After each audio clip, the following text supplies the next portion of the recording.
Hi everyone, good evening. जैसा कि मैंने आपको पिछले वीडियो में प्रथम आंगल में शीरुत, द्वितीय आंगल में शीरुत, तृतीय आंगल में शीरुत और चतुर्थ आंगल में शीरुत, चतुर्थ आंगल में शीरुत का मैं आपको वीडियो कल अपलोड कर दूंगा। और ये चारों आंगल में शीरुत हुआ है, 4 आंगल में शीरुत, जिसका टोटल फैक्ट कंक्लूजन कर हम आपको यहाँ पे बोर्ड पे दिखा देते हैं। तो आप देख सकते हैं, इसे स्क्रीनशॉट करके आप लिख भी सकते हैं। तो चलिए हम आपको यहाँ पे फैक्ट बताना स्टार्ट करते हैं कि विजयनगर पतन के बाद क्या मेरे भाई, विजयनगर पतन के बाद मैसूर वाडियार वंश का शासन में एक स्वतंत्र राज्य का रूप में उभरा। क्या बताया था कि वाडियार वंश से ही मैसूर वंश का राजवंश उभरा था, क्योंकि हैदर अली जो रहता है वो वाडियार वंश का शासक रहता है। और वाडियार वंश का शासक रहता है मेरे भाई, तो अपने आप को हैदर अली क्या कर लेता है, स्वतंत्र कर लेता है देवराज एवं नंदराज को मारकर। तो एक फैक्ट यहाँ पे क्लियर हो गया, याद है या नहीं? याद है ना कि भूल गए? नहीं याद है। प्रथम आंगल मैसूर के अंतर्गत कौन सी संधि होती है? प्रथम आंगल मैसूर, हाँ, मद्रास की संधि, मद्रास की संधि।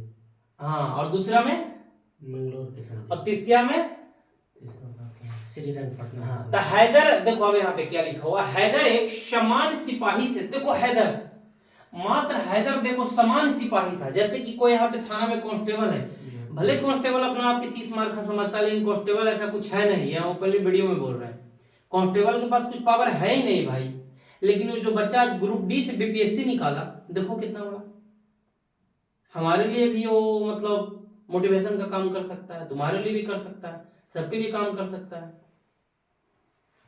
तो हैदर अली क्या था, एकमात्र सिपाही से प्रगति करता हुआ डिंडुगुल में फौजदार बन जाता है। तो हैदर अली क्या करता है, डिंडुगुल में शस्त्रागार की स्थापना करता है या नहीं? करता है। ये दूसरा फैक्ट, और बहुत सारे फैक्ट है भाई, बाकी बुक में देख लेना। हम यहाँ पे एक फैक्ट के तौर पे बस बता दे रहे हैं। टिप्पू के एक साथ कई भाषाओं का ज्ञान था। देखो, जब भी कोई आदमी आगे बढ़ा है, बिल गेट्स हो, अंबानी हो, चाहे और कोई भी हो, अपने ज्ञान को इंप्रूव किया है।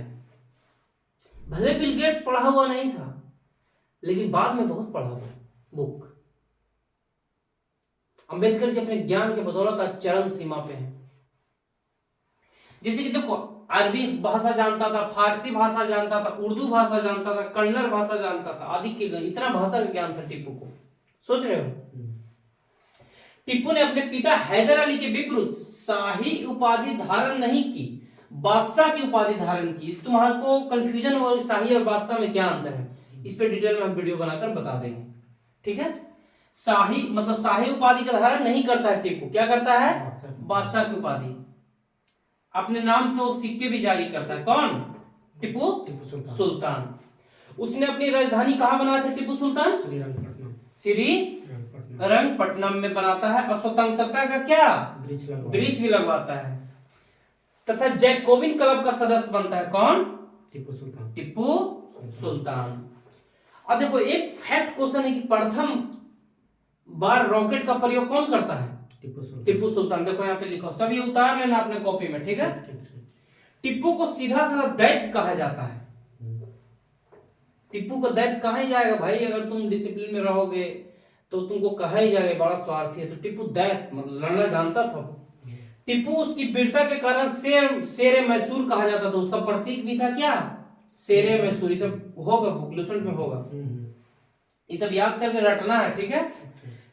टिप्पू कहा था, ये पूछ देगा एग्जाम में ऐसे, कि शेर की तरह एक दिन जीना बेहतर है, लेकिन भेड़ की तरह लंबी जिंदगी जीना अच्छी नहीं है।